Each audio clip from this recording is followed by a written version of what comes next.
Yeah, I'm from Syracuse, New York. I've always been a ham bone, sort of did some stuff in Catholic school to kind of make people laugh. So that's always the story I give people. Why do you act? I went to Alfred University for pottery. So I have this other story of my life. I'm a potter by trade. It's a really good school in Western New York for pottery, ceramic art. But I ended up doing mostly theater there. Then I moved to New Orleans after working at a Pizzeria Uno for a long time, waiting tables, doing my stuff. And then for music, but then I ended up really acting at that time, got my first feature film with Bill Bennett and Burt Reynolds, and I did a commercial with Emerald. And then next, I went up to Boston for graduate school at Harvard, at the Moscow Art Theater, attached to Harvard. So I have an MFA, and then we moved to New York for 6 years. And then we had a daughter who was one, decided to move to Wilmington because we had good friends here. And there was a film industry, as you know, in the 80s and late 90s, and then it kind of died up. So that we just wanted to raise our daughter in a quieter environment. And it's been a really good choice. She's a North Carolinian. It's crazy to think. She was born in the Upper East Side, but she's really a North Carolinian, you know, she's got it in her blood. It's kind of funny. She's got a little accent and stuff. I never thought that would happen, but she's 14 now. So that's a brief story, brief background. Mm-hmm. And so I know a lot of times actors, they might focus on TV or movies or theater, and your career expands across all of that. And so is there one of those that you prefer as an actor that you're drawn to? I think growing up, it was theater because it was the most accessible. But I feel like now, movies is like Godfather 2 is the reason I act. It's a master class. I'm Italian. It seems the most I get now is television. So of course I'll do whatever is necessary to make a career. But I enjoy movies the most, and it's been kind of good. Like I've done a couple of really important films the last couple of years. I did the Harriet Tubman movie in Richmond, and I also did the Gloria Steinem movie. But I do mostly TV. I haven't done theater in quite a while. I did Willy Wonka here in the Charlotte Factory for my daughter. It was one of my first musicals, although I did have a callback back in the day for Rent, which is kind of interesting. I was trained in theater, so I think it's a good transition, no matter what it may be. I don't do much theater. There's no equity theater within 100 miles. Raleigh's the closest, actually. You guys got a couple of nice theaters up there, and then I think there's one in Central North Carolina, and I think there's one in Charlotte. But generally, I don't really do it unless it's something that's real passionate. And of course, COVID, I haven't done anything at all like that. But do mostly TV. I enjoy films the most, and theater's what it is. Yeah, and I think a shift that I've noticed in the industry is that, especially with streaming and everything, is there's a focus on these mini series versus the long drawn out 22 episode TV season is the 6 to 10 episode, and they feel kind of like watching an extended movie. So what does it feel like as an actor working on those compared to possibly the TV shows you worked on? Well, you put it you put it head on the tail. Miniseries, from True Detective in New Orleans was the game changer, right? Season 1, if you enjoyed that. I was actually able to do season 3, a couple episodes. It was really, really cool. But no question, miniseries, limited runs, the 6 to 10, like you say, are the extended movies. These are where the artists are making the most visible gains in terms of cinematic quality. Right. Your features now are generally Marvel. You might get a few codas and here and there, but those are so few and far between now. Streaming is able to kind of put their money where their mouth is. You make $6 million an episode, you do 10, that's 60 million. There's a really good movie, right? But you're able to kind of do different things. You're able to expand, make a 6 to 10 hour cinematic feature. Just change the artistic game, and it's incredible. We're in a golden age of television for sure. Although there's the backlash, it's a lot of shit. It's you've got a lot of series where well, I don't have time for all that. I don't even know. We've got 10 things queued up, a couple of which I'm in, and I'm well, I guess we'll get to it when we get to it. But yeah, you really you know exactly what you're talking about with that. It's especially as an actor, you're oh, I'm able to do a True Detective. I'm able to work with Mahershala Ali, who wants to do something that's not a 2-year commitment or a 6-year commitment. You know, like network television right now, you have a 6-year commitment if you get cast. And that's like, I mean, that would be kind of scary. In fact, I was just in Budapest doing FBI International, really good part, although I play a pornographer. I usually play villains and I get killed. I don't know, I'll just let you know if you've seen my stuff. I generally get killed. I've got an 8 killings reel of my own death scenes. So that's a side story. But I went over to Budapest to film FBI International, and these young actors, 28, 29, they had a 7-year commitment. And to be in Budapest for that long, where you signed on the dotted line, man, it's a devil's contract. And I kind of felt good about it. Like, well, I get to go home. You know, I get to go home for Halloween with my daughter. These guys, although they don't have families, so it's like, okay, you know, there's a choice there, and you're making real dough. But I don't know if I would do that. I don't know if I'd sign away 6 years. You know, it's just kind of scary to think about being in a foreign country, especially now. You know, even though it's a high-profile project, CBS. You know, you're going to get a lot of press from it. But God, to be in foreign countries for 6 years would be scary. Yeah, and even with movies now, like because you mentioned Marvel and everything, even those contracts are locked in. Where if you get cast, like it's a 6-movie contract, and then you would risk being, you know, typecast or having those intense filming schedules. And so the mini series kind of has the best of both worlds, where, like you said, you get to go home, but it has the artistic aspect of working on a movie. It's absolutely correct. I completely agree with you. Yeah, the commitments now that network has, it's a bit scary. Yeah, I was lucky enough to do a kind of like one-off episodes, but yeah, I agree with you. And so kind of switching gears a bit, The Staircase will be out on HBO Max next week. What initially drew you to working on the show? Well, the cast is ridiculous, right? So, I mean, it's like, we watched the documentary years ago. We were very interested in it. I, of course, like doing artistic pieces. I mean, I had worked with, I actually met Colin Firth and Toni Collette in Wilmington when they were both filming projects.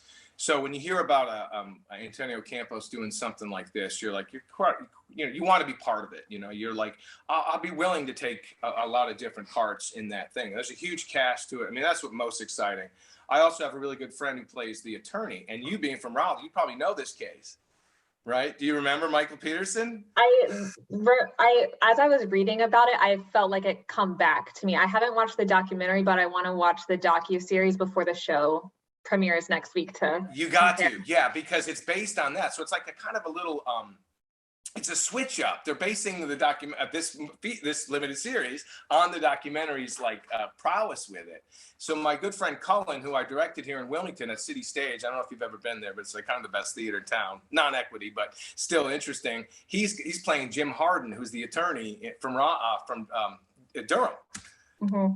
You know, and that's all there, and we had heard about it, and it's just a crazy case. It's one of those first true to life true crime novels, you know, like Serial or any one of those. This is like, I think, one of the first ones that really kind of got press from it.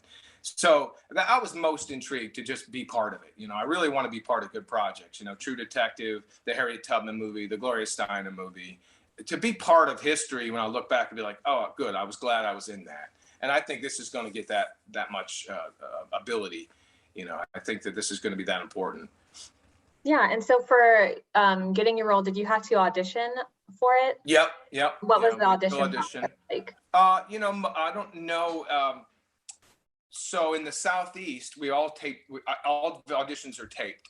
And that's from the Fincannons. You might have heard it from the Fincannons. They sort of started that with Walking Dead. Like, The Walking Dead's never been cast in person. I don't know if you knew that. It's a really interesting story. Actually, and I just got cast in my first Walking Dead, so that's exciting. It's a great story. Yeah, I have a fantastic part. Comes out in August, and it's got all the elements. I don't want to tell you because I want you to see it. But that cast process was all on tape. So we taped. This is my studio behind me. You can see I got lights and my camera, and this is my writing studio too, because I'm also a writer, screenplays. Everything's just sent out, and there's decisions made based on that, based on your, you know, how you look and you know, how you act and what have you. And then everything's cast off the tape now, just about. There are some Broadway shows that are now in person, but that's new, especially since COVID. But COVID expedited all that process. Like, you send away little snippets. It used to be actually VHS tapes back in the day. My friend told me that. I wasn't alive then. But they used to send actually VHS tapes and then DVDs, and now it's all just WeTransfers. So every actor in the Southeast will do live taped auditions. So. Okay. Yeah, and it was filmed in Atlanta, so I got to go to Atlanta. Sorry? Audition. Do you still get like nervous auditioning, even if it's like over? Not on tape. That's the beauty of it. There's pros and cons to taped auditions. If you don't know a casting director, you can't show them who you really are. Like you could in person, you know, like us talking right now, I couldn't show them who that, I just have to be the person. But then, yeah, it takes away the anxiety because you can redo it and make sure that you have the best product. But in the newer sense, if you don't know a casting director, for instance, LA or New York or what have you, you can't show them who you really are. I don't like Zoom callbacks. So that's how it happens now. If you get a part, if you get like up for a part, you'll have a Zoom callback and there'll be like 12 producers and directors there. And it's like, that's nerve wracking because it's not real. You know, I got my wife reading with me right here. And then I'm like, oh, okay, I can act. And like, you know, it is what it is. I get nervous for those actually, which I don't like. Yeah. And then for the staircase, what can you tell me about your character without giving away too many spoilers? Okay. Well, it's his name George, and he is he's affiliated with a restaurant, and there's a place in Durham that they go to a lot, and that's kind of where it is. They're friendly, and it's a place of that the Petersons have a connection with, and so I'll leave it at that. An interesting role because I feel like those supporting characters are the ones that see and hear everything, or kind of have that just a little bit of insight. You're a writer. Yeah. You know how to take it from the other side. Yeah. It's how I mean, it's a large cast. It's incredible. Sophie Turner. I mean, it's kind of crazy. I met a bunch of these folks when I was on set, and that's how they're going to tell the story, like from behind the scenes, in a sense. You know, they had real food. It was a real restaurant. I won't tell you where until after, but it's coming up. So I'm going up to the premiere, obviously, next week. My good friend Colin, who plays the GM, he plays the district attorney, Jim Harden. We're hopefully walking the red carpet together, and you know, we're going to have a lot of fun. I like parties. COVID screwed up a lot of things when we had when I was in like the Gloria Steinem movie. We didn't have anything. You know, not many people saw that movie because it happened, but. I'm excited. The staircase is going to be quite good, and Colin and Toni were great. My scenes are with them, so. Mm-hmm. So then, is there a scene perhaps that either you're the most proud of as an actor, or that you want fans to kind of look out for? I don't know if because spoilers, this will probably come out before the show premieres or like right when it premieres, but. You mean in Staircase or other work? In the Staircase. Yeah, they're like supporting parts, you know. They're the acting is going to be Colin and Toni, you know, their interaction and the relationship of did he do it or not? Like it's kind of a thing. Yeah, I mean, I'm proud of the whole thing actually. We'll see what makes the cut. But I just did my first Walking Dead. I would say that would be something I'm proud of the whole year. It's been great to come back from COVID. I did FBI International. I just did my, obviously, first Walking Dead, just on Endgame on NBC, guest star part. And I got another show coming out, filmed in Wilmington, called Florida Man, which is Donald Todd, who did This Is Us. So it's going to be a really good year to see Nick Basta if you have any interest. Yeah.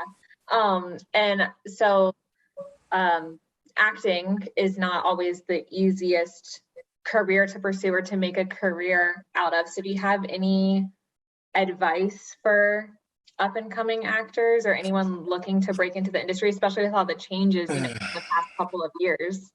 It's such a thing because I teach at UNCW part-time too. So it's like I'm kind of on that wavelength, and you don't want to be a Debbie Downer, but it's like, God, it's hard. Yeah. I mean, I just got cast in Blacklist. Like, here's an example of how hard it is. I got cast in a guest star part with James Spader, a scene with James Spader, and they said, no, at the last minute, we made a change. I was supposed to be in New York this week filming it. and then they make a change, and that's it, and you don't have any other retribution from it. I would say don't do it, right? But I don't, it's like if you could do anything else. I will say this. So I'm actually writing the Yogi Berra. I wrote the Yogi Berra life story. I'm a huge baseball fan. It's an Italian story. It's never been told. Writing to me is where it's at. Like I wouldn't even pursue other routes. Like as an actor, I would not go to school again. I would just go and do what you need to do, because it's so hard anyway. At least if you're writing and you're saying your own words, then that's what you should be proud of. So the Yogi Berra screenplay is being shopped right now by Howard and Karen Baldwin, who produced the movie Ray. So that work that I've done for 3 years in this room, I finally completed the script about 2 years ago. They got on board. Ron Howard's read it, Clint Eastwood's read it, Billy Crystal's read it, Ben Stiller's read it. So that work got me to feeling better about my other work. So the best piece of advice I would give to anyone is just do it yourself. Like it's so hard anyway. If you think you're going to go get a job, it's not going to happen. Like it might happen. I mean, if you're Meryl Streep's daughter, it's going to happen. But I'm not, and most people aren't. So I would say if you write, then at least you've got the power of that. And you don't have to do it with anybody else, although it's a lot better to. Get a group of folks, if you can, write comedy, do something cheap, make it yourself, and then see what happens. It's that hard anyway. So I would do that. If I was to do it even to myself, I'd say, okay, start writing at 15. Make your own short videos, make your own TikToks. I mean, my God, my daughter's more clever than I am. She's got more followers on Instagram than I do. I ask her advice and she's like, why are you doing that? I'm like, well, because you're more famous than I am. I need to figure it out. So she gives me advice, but that's what I would say. Okay. And then last general question for you is, so you were mentioning all your upcoming projects and everything. If you want to, The Walking Dead, Florida Man, if you want to go into detail about those just to wrap everything up. Sure, I kind of have already, but Walking Dead's going to come out in August. It's probably my biggest part to date in a episodic. I've auditioned 15 times for it, so I earned this one. I got Where's Rose coming out. It's my first horror movie that was filmed at the School of the Arts, which you know, of course. There's some young, it's a low budget horror movie, kind of fun. Florida Man's a Donald Todd vehicle that was filmed in Wilmington. I got to drive to work, which was fantastic. That's with Edgar Ramirez of 0 Dark 30. And let's see, and of course The Staircase coming out next week. So there's a lot to see. And then I'll keep you abreast about what's going on with Yogi Berra. He's got a documentary coming out, or there's a documentary coming out of Tribeca. So I'm going to go up there and try to do some shopping of my script. I'm very proud of it. And I'm writing a new screenplay about the Battle of the Crater, which is a Civil War battle filmed that took place in Petersburg, Virginia. I spent a lot of time in Richmond filming, so I became close to that area. And then being from Syracuse, New York myself, the Civil War is still kind of a fascinating time of our country. So, yeah, it's been a good year. I'm lucky. I'm very lucky. Yeah, I'm excited for all the upcoming projects that you have, and definitely have your team keep in touch about all of those and the screenplay. And very excited to see The Staircase. When I was reading up on it, I was like, oh my God, this sounds so good. Yeah. So yeah. Very Colin and Toni were great. We sat to shit about a lot of projects, and I told him my favorite was The King's Speech, and he said, well, not bad. There's some good actors in this. I mean, this is going to be something special. Yeah. So, and like you when said, you it's come like to being Wimbledon, part of history. Yeah, I mean, it's HBO knows what they're doing. They don't have many duds. It's like, I think Netflix, they'll put it out there in a sense that, well, we're going to have some duds. And HBO doesn't seem to have many. They're like, we're not messing around here. The budget was huge. I mean, the acting was great. We had a long day that day, one of my scenes that we filmed. So, but yeah, great. And when you come to Wilmington, honestly, and tell your friend to look me up. And I mean that, because it's a small town, and you need every help you can get. So. All right. Well, thank you so much. And I hope you have a great rest of your day, and good luck next week with the. Appreciate it. We'll stay in touch.